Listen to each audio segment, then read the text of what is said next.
Dear students, myself Vishit Chatwani. I am a chartered accountant and assistant professor in government college. इन दिनों में हम तैयारी कर रहे हैं स्कूल लेक्चरर बनने की कॉमर्स के अंदर, और आज हम जो करेंगे वो है 7th सैम्पल पेपर। चलिए सर क्वेश्चन शुरू करते हैं। क्वेश्चन नंबर 2 सर, ये तो फर्स्ट है। जैसे मैंने बताया कि आपका जो 7th सैम्पल पेपर है उसमें आपको दूसरे नंबर पे ये क्वेश्चन मिलेगा। वहाँ लिखा है consider the following statement and identify the wrong statement. आप इन स्टेटमेंट को पढ़िए और जो गलत है उसकी पहचान करिए। कहता है कि सारे पर्सनल और रियल अकाउंट अल्टीमेटली बैलेंस दिखाते हैं। सारे पर्सनल खाते और रियल खाते अल्टीमेटली बैलेंस दिखाते हैं। ये पार्टली ट्रू है, पार्टली फॉल्स है। क्योंकि देखिए, अगर कोई पर्सनल अकाउंट है तो हो सकता है उसमें बैलेंस हो, और हो सकता है कि लेन देन बराबर होके दैट इज़ पूरे पैसे जमा हो जाएं और खाता ज़ीरो हो जाए। या कोई रियल अकाउंट है जैसे मशीन अकाउंट है वगैरह, जनरली उसमें बैलेंस होता है, बट हो सकता है कि डेप्रिसिएशन लगा लगा के उसकी बुक वैल्यू ज़ीरो हो जाए। तो ये स्टेटमेंट आधा सही आधा गलत है। ये क्वेश्चन मैंने इंटेंशनली डाला है, अभी इंटेंशन बता दूंगा। सेकेंड क्वेश्चन है the balance of nominal accounts are transfer to profit and loss account. सुनने में बात सही लगती है कि जो नॉमिनल खाते हैं वो प्रॉफिट एंड लॉस में जाते हैं, नॉमिनल खाते जैसे सैलरी, कमीशन वगैरह वगैरह। लेकिन अगेन ये कथन भी पूरा सही नहीं है, क्योंकि कुछ जैसे वेजेस अकाउंट है, कैरेज अकाउंट है, वो भी तो नॉमिनल खाते हैं लेकिन वो तो ट्रेडिंग में जाते हैं। इन्होंने ये लिखा है कि सारे कि जो नॉमिनल खाते हैं वो प्रॉफिट एंड लॉस में जाते हैं, ये बात सही है, लेकिन कुछ नॉमिनल खाते ऐसे भी तो हैं जो ट्रेडिंग में जाते हैं। तो ये भी पार्टली ट्रू पार्टली फॉल्स हुआ। और देखो, separate account is opened in laser book for each account. कहता है कि हर खाते के लिए लेजर में खाता खोला जाता है, ठीक है। अब ये बात भी सही है कि जब जब ट्रांजैक्शन होते हैं, नए नए खाते बनते हैं तो लेजर में खाते खुलते जाते हैं, तो ये बात है तो सही। लेकिन अगर इसमें भी जिद की जाए तो जो कैश बुक होती है, कैश बुक के दौरान जो बैंक ट्रांजैक्शन होते हैं उससे बैंक क्रिएट होता है, और वो बैंक अकाउंट हम लेजर में नहीं खोलते, उसे हम कैश बुक में ही खोल देते हैं। ओके, ये बात वैसे ये जो सी स्टेटमेंट है वो 99% सही है कि जैसे जैसे ट्रांजैक्शन होते हैं तो नए लेजर खुलते जाते हैं। मेरा इसमें ये कहना है कि जो बैंक अकाउंट है वो कहाँ अपन लेजर में खोलते हैं, वो हम कैश बुक के पास में ही कॉलम बना देते हैं। तो ये भी कथन कहीं ना कहीं पार्टली ट्रू पार्टली फॉल्स है। लास्ट में लिखा है कि रेंट जो है वो पर्सनल खाता है, लेकिन आउटस्टैंडिंग रेंट जो है वो नॉमिनल खाता है, तो ये उल्टा लिखा हुआ है। हकीकत ये है कि जो रेंट है वो नॉमिनल अकाउंट होता है, और जो आउटस्टैंडिंग रेंट होता है वो किसी पर्सन को रिप्रेजेंट करता है, तो वो पर्सनल अकाउंट है। तो ये शॉर्ट ये जो चौथा स्टेटमेंट है ये शॉर्ट फॉल्स है। इस क्वेश्चन के थ्रू मैं कंफ्यूज नहीं करना चाहता हूँ, मैं उनका आपको ये बताना चाहता हूँ कभी कभी ऐसे ऑप्शन होते हैं जो कुछ तो सही होते हैं और कुछ ज़्यादा सही होता है। तो जो ज़्यादा सही है या बिल्कुल सही है उसे सेलेक्ट किया करो। और कभी कभी तो ये उसी कैटेगरी का रहा कि इसमें 4 स्टेटमेंट है, लगभग ये चारों बातें सही थी, ठीक है। और उल्टा ये है कि जैसे कभी कभी क्या होता है कि तीनों चारों स्टेटमेंट गलत लिखे होते हैं, लेकिन एक तो बिल्कुल ही फॉल्स होता है। जैसे इसमें बाकी ए और बी सी में भी थोड़े थोड़े फॉल्स होने की गुंजाइश है, लेकिन जो डी लिखा है वो तो पूरा ही फॉल्स है, इसीलिए आपको डी सेलेक्ट करना चाहिए। तो होप मैं कंफ्यूज नहीं कर रहा हूँ और मैं आपको समझा पा रहा हूँ ज़्यादा सही और ज़्यादा गलत। तो सेलेक्ट करते समय सही में से ज़्यादा सही को सेलेक्ट करने की कोशिश किया करो, और गलत में से जो बिल्कुल ही गलत है उसे लिया करो, ठीक है। चलिए नेक्स्ट देखते हैं। Deferred revenue expenditure is okay. तो ये एग्जाम्पल पूछ रहा है कि बताओ इनमें से कौन सा डेफर्ड रेवेन्यू खर्चा है। स्पेशल एडवर्टाइजमेंट पर होने वाला खर्चा, कैरेज चार्जेस पे होने वाला खर्चा, इंटरेस्ट का पेमेंट, या wages on purchase of material. तो देखिए, जो आप गाड़ी भाड़ा देते हैं या जो माल को उतारने पे पैसा खर्च होता है या जो ब्याज का खर्चा होता है, ये सब रेवेन्यू एक्सपेंडिचर में आते हैं, क्योंकि ये जनरली एक ट्रांजैक्शन के लिए हम पैसे देते हैं, इनका बेनिफिट हमें 1 साल तक मिलता है। डेफर्ड रेवेन्यू एक्सपेंडिचर वो होते हैं जिनका बेनिफिट हमें 1 साल से ज़्यादा के लिए मिलता है, ठीक है। तो ये जो हम स्पेशल एडवर्टाइजमेंट पे खर्चा करते हैं, ये जो हम कैंपेन चलाते हैं, उसमें अगर अपन ने हो सकता है कि 2021 में कैंपेन पे पैसा खर्च किया, लेकिन उसका बेनिफिट अपने को 2022 में भी मिलेगा, 2023 में भी मिलेगा। तो बात ये है कि इसमें कोई असेट क्रिएट नहीं होता, लेकिन ये एक्सपेंडिचर ऐसा होता है जिसका बेनिफिट 1 साल से ज़्यादा के लिए मिलता है। तो ऐसे को अपन डेफर्ड रेवेन्यू एक्सपेंडिचर कहते हैं। अस्थगित राजस्व व्यय है। और इसके एग्जाम्पल क्या है, एक तो जो स्पेशल एडवर्टाइजमेंट पे पैसा खर्च होता है वो इसका एग्जाम्पल है, और एक जो R&D पे पैसा खर्च होता है, रिसर्च और डेवलपमेंट पे पैसा खर्च होता है, वो भी डेफर रेवेन्यू नेचर है। इसी तरह कंपनी की स्थापना पे जो प्रीलिमिनरी एक्सपेंसेस होते हैं, जो कंपनी की स्थापना पे शुरू में होते हैं, वो भी डेफर रेवेन्यू एक्सपेंसेस का एग्जाम्पल है। PDF का 21st क्वेश्चन आपको बोलेगा, on 1 February 2022 a loan of ₹1 lakh was given to Parth at the rate 12% per annum. हमने 1 फरवरी को पार्थ को 12% पर एनम की रेट से 1 लाख रुपए का लोन दिया। Interest was received for 3 months from Feb to अप्रैल। अब हमने शायद उसे कहा होगा कि भैया इंटरेस्ट तो हम तेरे से एडवांस लेंगे और 3 महीने का ब्याज हमने ले लिया। हमने फरवरी, मार्च और अप्रैल का इंटरेस्ट ले लिया। यहाँ पे 22 प्रिंट होना चाहिए, गलती से यहाँ पे 20 प्रिंट हो रखा है, तो ठीक है, हमने फरवरी से लगा के अप्रैल 22 तक का उससे ब्याज ले लिया। In the financial statement for the year ended 31 March 2022 amount of advance interest shall be. ठीक है, सिंपल सा क्वेश्चन है, बट एक अकाउंट्स की दुनिया का तो ये बेसिक क्वेश्चन जो हमें पता होना चाहिए। हमने 1 फरवरी को किसी को लोन दिया तो हमें फरवरी का इंटरेस्ट मिला, मार्च का इंटरेस्ट मिला, और हमें साथ ही साथ अप्रैल का इंटरेस्ट भी मिल गया। ठीक है, अब हम हमारे खाते क्लोज कर रहे हैं 31 मार्च को। जनरली हम यहाँ पे अपने फाइनेंशियल स्टेटमेंट तैयार करते हैं, यानी हमें अप्रैल महीने का इंटरेस्ट एडवांस मिल गया है। ध्यान दीजिएगा, हमें इंटरेस्ट 3 महीने का मिला है, लेकिन उसमें से एडवांस कंपोनेंट 1 महीने का है। एडवांस हम किसको बोलते हैं, जो हमारे करंट फाइनेंशियल ईयर से बिलोंग नहीं करता, जो कि अगली अवधि से संबंधित होता है। तो बस अब आप 1 महीने का ब्याज निकाल दीजिए। तो कैसे निकालेंगे, 1 लाख रुपया और 12% 12/100 होता है, और 1 महीने का यानी 1/12 कर देंगे। तो इसको आप सॉल्व करेंगे तो आपको सिंपली 1000 रुपये आएगा। बाकी रहा MCQ की बात, तो वो आपसे पूछ सकता है कि बताओ P&L में कितना आ जाएगा और बैलेंस शीट में कितना आ जाएगा। तो जो 1000 रुपये वाला है वो तो जाएगा बैलेंस शीट की लाइब्रेरी साइड में, और जो P&L में जाएगा वो आपने जो कमाया है, तो जो 2 महीने का आपने कमाया है वो तो आपके जाएगा P&L के क्रेडिट साइड पे, और जो एडवांस वाला है वो जाएगा बैलेंस शीट के लाइब्रेरी साइड पे।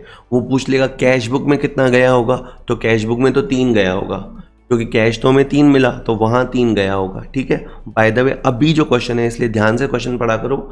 अभी हमसे एडवांस कंपोनेंट पूछा था, तो B इसका आंसर होगा 1000 रुपीज़। ठीक है, और ये जो जगह जगह आप स्क्रीन पे देखते हो, जैसे मेरा व्हाट्सएप नंबर आता है, तो इसे आप सेव कर लो। कोई डाउट हो तो आप भेज सकते हो।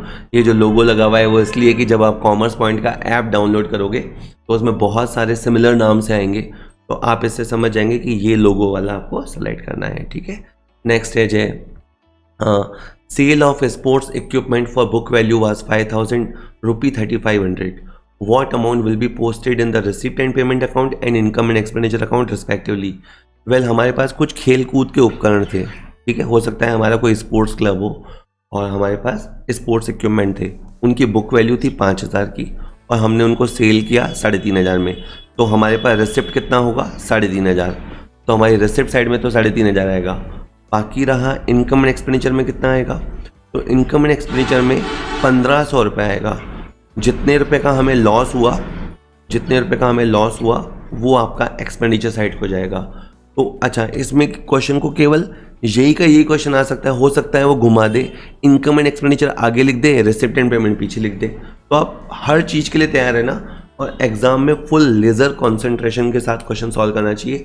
लेकिन वो जो आदत हम कहते हैं, वो आदत एक दिन में नहीं बनती, वो आदत क्वेश्चंस को कर करके बनती है। तो जब क्वेश्चन में आप देखें, तो इसलिए मैंने हमेशा कहा कि आप स्क्रीन को पॉज कीजिए, क्वेश्चन को खुद ही सॉल्व कीजिए। जितनी मिस्टेक्स करनी है कीजिए, जितनी मिस्टेक्स अभी हो जाएंगी बढ़िया है, क्योंकि एग्जाम हॉल में नहीं होगी। क्योंकि एग्जाम हॉल में मिस्टेक करने का मतलब है अपने आप को 1 2 साल 3 साल पीछे कर लेना। ठीक है, कुछ एग्जाम एनुअल होते हैं तो 1 साल पीछे हो जाओगे, कुछ एग्जाम 2 साल में एक बार लगते हैं तो 2 साल पीछे हो जाओगे। ठीक है, तो खैर इसने पूछा था रिसिप्ट साइड में कितने आएंगे, तो 3500 रुपये आएंगे, और एक्सपेंडिचर साइड में कितने आएंगे, तो 1500 आएंगे। तो बी ऑप्शन गलत ले लिया मैंने, इसका डी आंसर होगा। अच्छा चलिए, ओके, इसमें इन्होंने इसमें इन्होंने बिल्कुल ए आंसर गलत दिया है। हाँ, थोड़े जल्दी में पीपीटी तैयार हुई है। मैं फाइनली बोल देता हूँ, इसका आंसर डी आएगा। रिसिप्ट साइड में आपका 3500 रुपये आएगा, क्योंकि आपको 3500 मिला है, और एक्सपेंडिचर साइड में आपका 1500 आएगा। इसका शॉर्ट आंसर डी है। वेल, पीडीएफ का 36वां क्वेश्चन आपको पूछेगा कि A B and C are partner sharing profits in the ratio of 3:1। A B C साझेदार हैं, 3:2 अनुपात है। They had a joint life policy of 3 lakh rupee. Surrender value of joint life policy in balance sheet is 90,000। C dies. तो पहली बात तो उनके पास एक पॉलिसी है, दूसरी बात है कि उनकी पॉलिसी बैलेंस शीट में दिखती है और वो सरेंडर वैल्यू पे दिखती है जो कि 90,000 है। और इसके बाद सी की डेथ हो गई। सबसे इंपॉर्टेंट बात यह है कि इस क्वेश्चन में डेथ है। What is share of each partner in joint life policy. ठीक है, तो अब आप ये देखो कि पोजीशन ये है कि इनकी जो बैलेंस शीट बनी हुई है उसमें जो जॉइंट लाइफ पॉलिसी है वो 90,000 रुपये पे दिखाई दे रही है, जबकि जो आपकी पॉलिसी की पूरी वैल्यू है वो 3 लाख रुपए है। तो डेफिनेटली जैसे ही सी की डेथ होगी, ये मिस हैपनिंग होगी, तो वहाँ से आपको 3 लाख मिलेगा। तो अगर ये पूछता कि इंश्योरेंस कंपनी से कितना पैसा मिलेगा, तो इंश्योरेंस कंपनी से 3 लाख मिलेगा। बाकी बात यह कि पार्टनर्स के खाते में कितना जाएगा, तो पार्टनर्स के खाते में 2,10,000 रुपये डिस्ट्रीब्यूट होगा। ऐसा क्यों? ऐसा इसलिए क्योंकि इन्होंने बैलेंस शीट में इसे एज एन असेट दिखा रखा है। इन्होंने ऐसे 90,000 रुपये दिखा रखा है, यानी जिस असेट से ये 90,000 उम्मीद कर रहे थे वहाँ से इनको 3 लाख मिला। क्योंकि जब इनको पैसा मिलेगा ना, तो एक एंट्री होगी like cash account DR to joint life policy, तो ये एंट्री 3 लाख से होगी। तो आपको जो बुक में आपने 90,000 रुपये दिखा रखा है उसके बदले में आपको 3 लाख मिला। तो ये जो आपको एक्स्ट्रा या सरप्लस अमाउंट मिलना भी चाहिए, वो जो मिला है वो पार्टनर्स में डिस्ट्रीब्यूट होगा। इसमें ये कौन से रेशो में डिस्ट्रीब्यूट होगा? ये ओल्ड रेशो में डिस्ट्रीब्यूट होगा। इसमें आपको दया खाने की ज़रूरत नहीं कि सर सी की डेथ है तो सारा पैसा सी के खाते में जाएगा, ऐसा कुछ नहीं होता है। आपको 2,10,000 रुपये, उसका भी लॉजिक है। एक्चुअली इसका जो प्रीमियम है वो फर्म भरती है। इसका जो प्रीमियम होता है वो फर्म भरती है। तो जो बेनिफिट मिलेगा, जैसे 210 का जो बेनिफिट है वो पूरी फर्म को मिलेगा और तीनों पार्टनर्स को मिलेगा। तो अब आप सिंपली 2,10,000 को 3:2:1 में बांटोगे, तो पहले के खाते में 1,05,000 आएगा, दूसरे के खाते में लाइक आपका 70 आएगा और तीसरे खाते में आपका 35 आएगा। तो इसका आंसर ए होने लगेगा, इसका आंसर ए रहेगा। नेक्स्ट क्वेश्चन देखिए। नेक्स्ट है अ डाइस इज थ्रोन ट्वाइस। एक पासे को 2 बार फेंका गया, या यूं भी कह ले सकते हैं कि 2 पासे एक साथ फेंके गए है। एक पासे को 2 बार फेंका गया। What is the probability of getting 2 number whose product is even. Well, अब ये थोड़ा सा घुमावदार क्वेश्चन है, ध्यान दीजिएगा। देखिए, आपके डाइस पे कौन सी संख्याएं होती हैं? 1, 2, 3, 4, 5, 6 ये संख्याएं होती है। इसमें से 1, 3 और 5 ये हो गए आपके ऑड संख्याएं, और आपका 2, 4 और 6 ये हो गया आपका इवन संख्याएं। ठीक है, यानी आपकी इवन संख्याएं भी 3 होती हैं और आपकी ऑड संख्याएं भी 3 होती है। अब इसके बाद बात करते हैं। देखिए, आपका पहला पासा एक रिजल्ट देगा और आपका जो दूसरा पासा है वो भी रिजल्ट देगा। अब रिजल्ट क्या क्या हो सकते हैं मैं आपको लिख के बताता हूँ। हो सकता है इधर इवन संख्या आए और पीछे भी इवन संख्या आए। ठीक है, हो सकता है। और क्या हो सकता है? इधर इवन संख्या आए और पीछे ऑड संख्या आए। और क्या हो सकता है? इधर ऑड संख्या आए और पीछे भी ऑड संख्या आए। और क्या कॉम्बिनेशन हो सकता है कि इधर ऑड आवे और इधर इवन आवे। ये 4 चीज़ें पॉसिबल है। अब आप समझना, अगर इन दोनों को इनटू करेंगे तो एक प्रोडक्ट जनरेट होगा। ठीक है, प्रोडक्ट मतलब सिंपली गुणनफल होता है। ठीक है, तो अब अगर इवन संख्या को इवन संख्या से मल्टीप्लाई कराओगे तो इवन संख्या जनरेट होगी। ठीक है, जैसे इवन मतलब इधर 4 है उधर 2 है, तो 4 दूनी 8, वो भी एक इवन संख्या है। अगर इवन संख्या को आप ऑड से मल्टीप्लाई कराओगे तो भी इवन संख्या प्रोड्यूस होगी। जैसे आप 4 को 1 से मल्टीप्लाई करेंगे तो 4 एकम 4 आएगा, 4 को 3 से मल्टीप्लाई करेंगे तो भी 4 तिया 12 आएगा, जो कि इवन संख्या है। अगर आप ऑड को ऑड से मल्टीप्लाई कराओगे तो ऑड संख्या प्रोड्यूस होगी। जैसे 3 × 5 करोगे तो 15 आएगा, वो ऑड है। 3 × 1 करोगे 3 आएगा, ऑड है। ऑड इवन, इधर जैसे 3 आ गया, उधर से 6 आ गया, तो 3 × 6 18 हो गया, तो 18 एक इवन संख्या है। अब मैं आपको समझाने लग रहा हूँ कि आपका इस मामले में इवन संख्या आएगा, इस मामले में इवन आएगा, इस मामले में इवन संख्या आएगा। ओके, अब इसने हमसे ये पूछा है कि बताओ गुणनफल सम आने की प्रायिकता पूछी है। तो इन तीनों मामलों में आपका सम आएगा। इसमें केवल इस वाले केस में इस वाले केस में आपका विषम बैठेगा, बाकी तीनों में आपका सम बैठेगा। आपका आंसर जो होगा वो 3/4 होगा। ओके, मैं ये कुछ समझाने की कोशिश कर रहा था कि 2 पासे फेंकने पे कितने तरह के कॉम्बिनेशन बन सकते हैं, वो सारे कॉम्बिनेशन हमने बना लिए। और जो उसमें से गुणनफल होगा वो कब कब सम होगा, तो 4 में से 3 मामलों में ऐसा गुणनफल प्रोड्यूस होगा जो कि एक सम संख्या होगा। तो 3/4 है सम आने की, विषम आने की पूछता तो 1/4 होता। ठीक है, तो इसका आंसर आपका 3/4 रहेगा, इसका आंसर डी रहेगा। तो सर जैसे ही एग्ज़ाम फॉर्म भरे जाते हैं या नोटिफिकेशन आ जाता है तो एज़ यूजुअल सबसे बड़ी डिमांड यही होती है कि सर सैम्पल पेपर्स मिल जाएं तो बढ़िया हो जाए। तो बिल्कुल सर, सैम्पल पेपर्स हमने रेडी करने शुरू कर दिए हैं और 50 सैम्पल पेपर प्रोवाइड कराए जाएंगे। हर सैम्पल पेपर में 150 क्वेश्चन होंगे, तो करीबन 7,500 मल्टीपल चॉइस क्वेश्चन आपको मिलेंगे। तो ये सैम्पल पेपर मात्र 249 रुपीज़ की कॉस्ट में होंगे। तो अगर आप तैयारी कर चुके हैं, एग्ज़ाम्स नज़दीक आ चुके हैं, आप अपनी तैयारी को परखना चाहते हैं, तो ये आपके लिए मोस्ट सूटेबल रहने वाले हैं। इसके अंदर 120 क्वेश्चन जैसे कॉमर्स के रहते हैं वो हैं, और इसके अलावा 30 क्वेश्चन जो साइकोलॉजी वाले आते हैं वो साइकोलॉजी वाले क्वेश्चन भी इंक्लूड किए गए हैं। आंसर्स दिए गए हैं यथासंभव, उनके सॉल्यूशंस भी दिए गए हैं। क्वेश्चंस हिंदी और इंग्लिश दोनों माध्यमों में हैं, और इंग्लिश भी कोई ऐसे बिल्कुल गूगल टाइप इंग्लिश नहीं है, जो प्रॉपर इंग्लिश या प्रॉपर हिंदी होती है। तो बहुत कोशिश की है अच्छे से, कोशिश ये भी की है कि क्वेश्चनों में रिपीटेशन ना हो, स्टैंडर्ड क्वेश्चन्स लें, हर तरह के क्वेश्चन लिए हैं, सिंपल से लेकर टफ और बहुत टफ तक के क्वेश्चंस भी लिए गए हैं। तो डेफिनेटली 6 क्वेश्चन पेपर मैंने जस्ट अवेलेबल कराए हैं, जस्ट फ्री ऑफ कॉस्ट, ताकि आप देख के आइडिया लग सके। तो अगर आपको ये क्वेश्चंस करने के बाद आपको लगता है कि इनसे हमारी तैयारी अच्छी हो रही है, तो अगर 6 में इतनी अच्छी तैयारी हो सकती है तो 50 में तो बहुत अच्छी तैयारी हो सकती है, और श्योर शॉट आप अपना सिलेक्शन सिक्योर कर सकते हैं। तो जस्ट ये अवेलेबल है, ठीक है। 21 मई से ये फुल फ्लैजेड अवेलेबल हो जाएंगे। तो अगर आप उसके बाद वीडियो पे देख रहे हैं, ये वीडियो देख रहे हैं, तो ऐप के अंदर ये अवेलेबल है।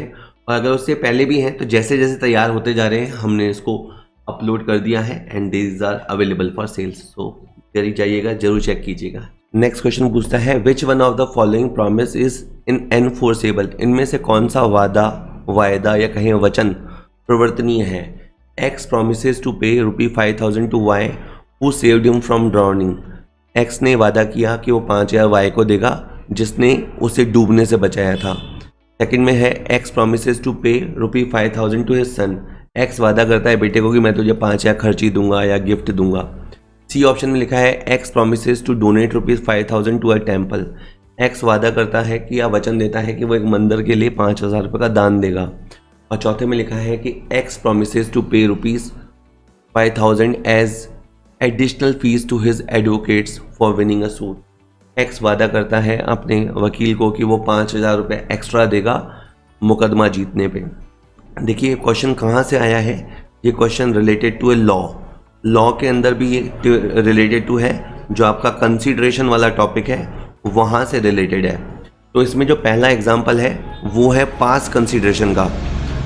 पास कंसीडरेशन मतलब क्या होता है, जिसमें काम पहले किया जाता है और जो वचन है वो बाद में मिलता है। फॉर एग्जांपल कभी X डूब रहा होगा, मान लीजिए कहानी है कि X कभी डूब रहा होगा और Y ने उसे बचा लिया, उसके बाद X ने उसे प्रॉमिस किया कि मैं तुझे 5,000 रुपये दूंगा। तो ये प्रॉमिस एनफोर्सेबल है। इसका मतलब है कि अगर अभी तो उसने हाँ भर दी और Y को बाद में पैसा नहीं मिलता है तो Y कोर्ट में जा सकता है। Y ये कह सकता है कि मैंने इसे बचाया था, इसने उसके बाद मुझे प्रॉमिस किया था और ये अब मुझे पैसे नहीं दे रहा। तो कोर्ट इस पास कंसीडरेशन को मानता है और X को एनफोर्स किया जाएगा कि आपको पैसे देने पड़ेंगे। ठीक है, तो ये एनफोर्सेबल है, प्रवर्तनीय है, निभाए जाने जैसा है। सेकंड में X ने कहा कि वो 5,000 रुपये अपने बेटे को देगा, तो बेटा उसके रिलेशन में हो गया। तो ये एक तरह से जैसे सोशल एग्रीमेंट्स होते हैं ना, तो सोशल एग्रीमेंट्स की कोई वैलिडिटी नहीं होती है। वो एग्रीमेंट होते हैं लेकिन उसमें वो कॉन्ट्रैक्ट बनने जैसी बात नहीं होती है। तो विदाउट मतलब X तो अपने बेटे को 5,000 देगा, बदले में Y क्या देगा, मतलब X तो अपने बेटे को 5,000 देगा, बदले में बेटा क्या दे रहा है कोर्ट इसे ऑब्जर्व करेगा। और जब वो देखेगा कि कंसीडरेशन नहीं है तो कहने का मतलब ये कहानी ये है कि बेटा कोर्ट ऑफ लॉ में जाके ये नहीं कह सकता कि देखो मेरे फादर ने कहा था और अब वो मुझे नहीं दे रहे हैं पैसे। तो लाइक उसका जो सन है वो उसे कोर्ट से एनफोर्सिबल नहीं करा सकता। थर्ड केस में एक्स ने डोनेट करने का वादा किया कि चलो मंदिर बनाओ, मैं 5,000 दे दूंगा, लेकिन अगर बाद में एक्स अगर नहीं भी देता है तो आप एक्स को फोर्स नहीं कर सकते। एक्स को फोर्स नहीं कर सकते क्योंकि एक्स दे रहा है, बदले में उसे क्या मिल रहा है। कोर्ट ऑफ लॉ में देखा लॉ ऑफ कोर्ट में देखा जाता है कि लाइक कोर्ट ऑफ लॉ में देखा जाता है कि बदले में दोनों को कुछ ना कुछ मिलना चाहिए। सुख दुख लाभ हानि कुछ भी, सुविधा असुविधा, बट कुछ ना कुछ मिलना चाहिए। और लास्ट में जो कहा है एक्स ने अपने एडवोकेट्स को कि मुकदमा जिता दोगे तो मैं 5,000 एक्स्ट्रा दूंगा। देखिए, जिस समय मान लीजिए कि केस लड़े जाने के लिए उन्होंने 20,000 रुपये फीस लिया, तो ये जो ओरिजिनल फीस थी वो केस जिताने के लिए थी। तो केस जिताना उन एडवोकेट्स का काम था। तो अगर एक्स जोश में कह भी देता है कि 5,000 दूंगा और बाद में नहीं देता, तो उसके जो वकील हैं वो उससे 5,000 एक्स्ट्रा वसूल नहीं कर सकते। अपनी फ़ीस के लिए वो मुवक्किल पे बात कर सकते हैं, लेकिन इस 5,000 एक्स्ट्रा के लिए जिसके लिए वचनदाता पहले से ही बाध्य था, promisor already bound to do so, वो काम तो उसे करना ही करना था, तो उसके लिए अलग से कोई कंसिडरेशन नहीं है। ठीक है, इसमें बहुत सारे नियम है, पेचीदा क्वेश्चन था। और ये जो मामला है वो पास कंसिडरेशन का है, बट वो इंडिया में एनफोर्सिबल है, इसलिए वैलिड है। ठीक है, चलिए नेक्स्ट है। नेक्स्ट क्वेश्चन है मैच द फॉलोइंग। आप मिलाइए। फ्रॉड क्या होता है? सामने ऑप्शन है। फ्रॉड में मेंटल प्रेशर होता है, इंटेंशनल फॉल्स स्टेटमेंट होता है, इनोसेंट फॉल्स स्टेटमेंट होता है, या इन्वॉल्व्स अ क्रिमिनल एक्ट। देखिए, फ्रॉड में एक व्यक्ति दूसरे को जानते बूझते हुए झूठा प्रॉमिस करता है, तो वो इंटेंशनली झूठ बोलता है। उसे पता होता है कि कोई चीज़ नहीं हो सकती, फिर भी वो बोलता है, झूठे वायदे करता है। अच्छा, सेकंड, इसी का मैं दूसरा बताता हूँ, मिस रिप्रेजेंटेशन। मिस रिप्रेजेंटेशन में भी आदमी झूठ बोलता है, लेकिन झूठ बोलने वाले को पता नहीं होता कि वो झूठ बोल रहा है। ठीक है, तो उससे एक तरह से इनोसेंट गलती हो जाती है, निर्दोष, मतलब झूठ तो है, मतलब गलती तो है ही है, पर फिर भी वो इनोसेंट होता है। मतलब मिस रिप्रेजेंटेशन में पहले व्यक्ति का धोखा देने का इरादा नहीं होता। जैसे अगर मान लीजिए कि एक एक्स है, वो एक शहर में प्रोग्राम अरेंज करता है और कहता है कि फलाने सिंगर इस दिन आएंगे, तो 500 रुपये टिकट वो ले लेता है सबसे, 500 रुपये का टिकट का पैसा वसूल कर लेता है और सिंगर के आने का प्रॉमिस करता है। अचानक मान लीजिए कि फ्लाइट लैंड नहीं हो पाती, मौसम ख़राब हो जाता है, या सिंगर की तबीयत ख़राब हो जाती है और वो नहीं आ पाता, तो एक तरह से एक्स ने झूठ तो बोल ही दिया कि फ़लानी तारीख को एक कॉन्सर्ट होगा या म्यूज़िक इवेंट होगा, लेकिन हुआ तो नहीं। लेकिन आप भी जानते हैं कि इसमें एक्स की गलती, तो कहीं ना कहीं उससे मिस रिप्रेजेंटेशन हुआ है। ये फ्रॉड से थोड़ा हल्का होता है। फ्रॉड में तो बंदा जानबूझ के झूठ बोलता है। ठीक है, इस तरह से एक होता है कोर्जियन और एक होता है अनड्यू इन्फ्लुएंस।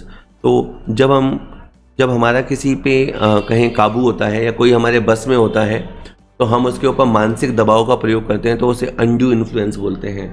और कोर्जियन का मतलब होता है उत्पीड़न। उसमें तो क्या होता है, हम किसी को कहें नुकसान पहुंचाने की धमकी देते हैं, या तो नुकसान पहुंचा देते हैं, या जनरली उसमें धमकी दी जाती है कि अगर आप मेरे साथ अग्रीमेंट नहीं करोगे तो मैं आपको नुकसान कर दूंगा, आपकी प्रॉपर्टी को नुकसान कर दूंगा, आपके रिलेटिव्स को नुकसान कर दूंगा। तो वो एक ऐसा काम करता है जो एक तरह का क्रिमिनल एक्ट होता है, जो आईपीसी के द्वारा वर्जित है, वो काम नहीं करने चाहिए, पर वो ऐसा दंडनीय कार्य करने की धमकी देता है, तो वो जस्ट टू हमसे अनुबंध करने के लिए, तो वो कोर्जियन या उत्पीड़न कहलाता है। ठीक है, तो कोर्जियन में एक तरह से कहते हैं शारीरिक दबाव का इस्तेमाल होता है, और अनड्यू इन्फ्लुएंस में मानसिक दबाव का होता है। मैं एक बार हिंदी में बता देता हूँ आपको। कपट में कोई इंसान जानबूझ के झूठ बोलता है। अनुचित प्रभाव में उससे लाइक निर्दोष झूठा विवरण हो जाता है। ठीक है, ये मिथ्या विवरण की बात बता रहा हूँ। अनुचित प्रभाव में मानसिक दबाव डाला जाता है, और उत्पीड़न के अंदर कोई आपराधिक कार्य किया जाता है। तो सेकंड जाके डी से मिल गया है, तो या तो ये ऑप्शन रहेगा, ये रहेगा। और चौथे का मिलान हुआ है लाइक सी से, चौथे का मिलान सी से, यस, तो ये ठीक लग रहा है। जहाँ सेकंड का मिलान हो गया था, चौथे का सी से हो गया था, और पहले का मिलान बी से हो गया था, correct.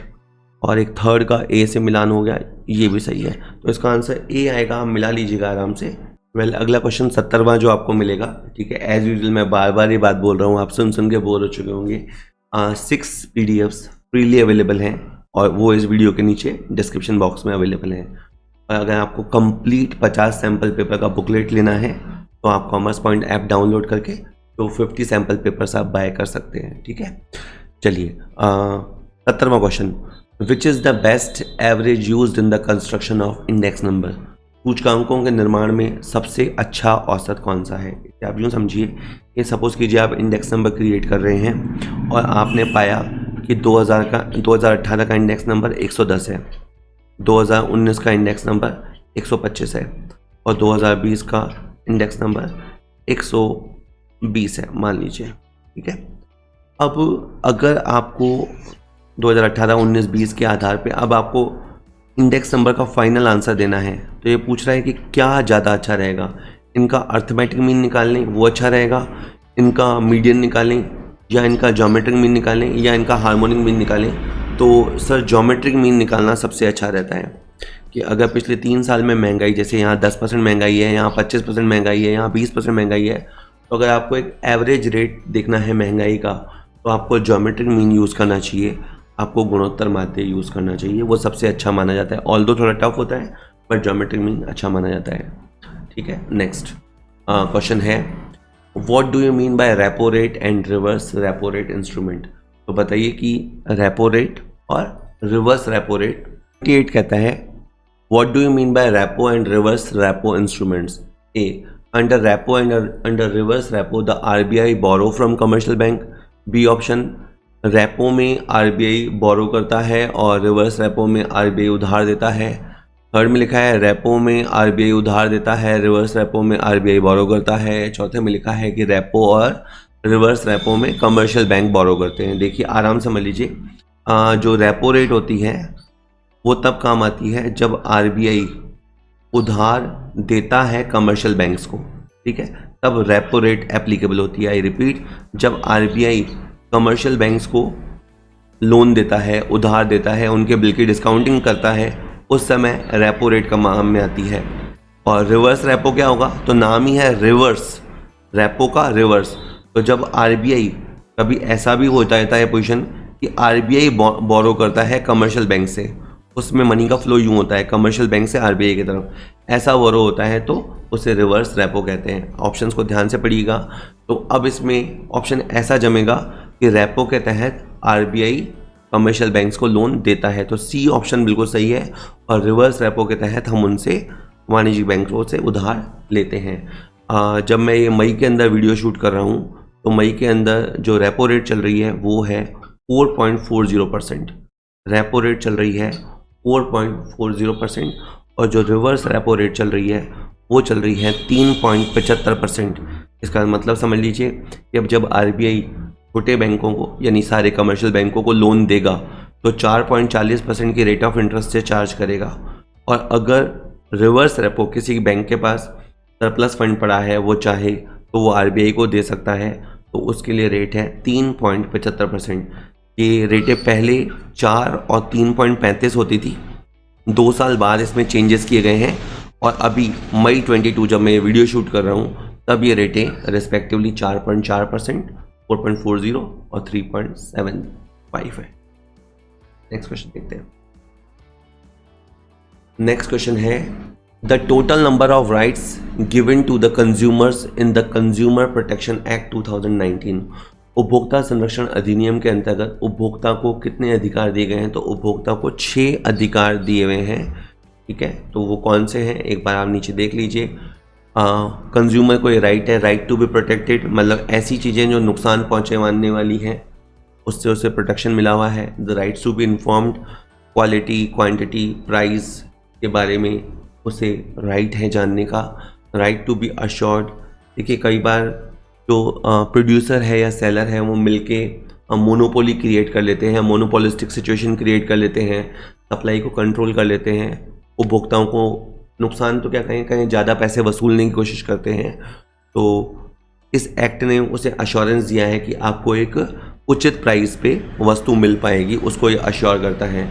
Rights to be heard, अगर कोई दिक्कत है तो डिफरेंट प्लेटफॉर्म्स हैं, डिस्ट्रिक्ट लेवल पे, स्टेट लेवल पे, नेशनल लेवल पे, वहाँ वो अपनी ग्रीवियांस शिकायत दर्ज करा सकता है। कोर्ट उसकी बात, कंज्यूमर की बात सुनेगा, ये उसे अधिकार है। उसके बाद सबसे इम्पॉर्टेंट है उसे निवारण, दैट इज़ उसका न केवल सुना जाएगा, ऐसा नहीं केवल उसका मन रखने के लिए सुन जाएगा, बल्कि अगर उसकी शिकायत जेन्युइन है तो उसे कॉम्पनसेट किया जाएगा। और इसके अलावा लास्ट है राइट टू कंज्यूमर अवेयरनेस, उपभोक्ता जागरूकता भी इसका एक राइट है। तो ये सारे के सारे राइट हैं कंज्यूमर को जो मिले हुए हैं। और ये इनफैक्ट अब लास्ट क्वेश्चन आ रहा है, बहुत ही आसान सा क्वेश्चन, बट जब आ जाता है तो meaning of FMCG is, FMCG क्या होता है? तो ये आपको 92 नंबर पे क्वेश्चन पूछेगा कि FMCG क्या होता है। लगाइए question, fast moving consumer goods, famous moving compulsory goods, fast market consumer goods, frequent market consumption good. तो ये है fast moving consumer goods, fast moving consumer goods. ये आपके FMCG प्रोडक्ट होते हैं। ये जो आप DMart पर प्रोडक्ट खरीदते हैं या ये जो पतंजलि के प्रोडक्ट खरीदते हैं, आटा, चावल, बेसन, पाउडर, क्रीम्स, शेविंग क्रीम्स वगैरह, ये सारे FMCG प्रोडक्ट्स होते हैं जो बहुत तेज़ी से कंज्यूम होते हैं। ठीक है, चलिए, जो डिपार्टमेंटल स्टोर पे जनरली मिला करते हैं। तो कुछ भी आ सकता है सर क्वेश्चन, कुछ भी इन द सेंस जो सिलेबस में गिवन है उससे कुछ भी क्वेश्चन उठा के वो पूछ लेता है। जो पेपर सेटर होता है उनके पास अच्छी किताबें होती हैं, उनसे वो पढ़ते हैं, उनको पढ़ते समय जो क्वेश्चन समझ में आ जाता है, अच्छा लगता है, वो बना के दे देते हैं। तो आपके हाथ में क्या है, बढ़िया से बढ़िया तैयारी करना, तैयारी करते रहिए। वीडियो को लाइक कर सकते हैं, अपने दोस्तों के साथ शेयर कीजिए, चैनल को सब्सक्राइब कर लीजिए। मैं बहुत सारे वीडियोस आगे भी और बनाऊंगा।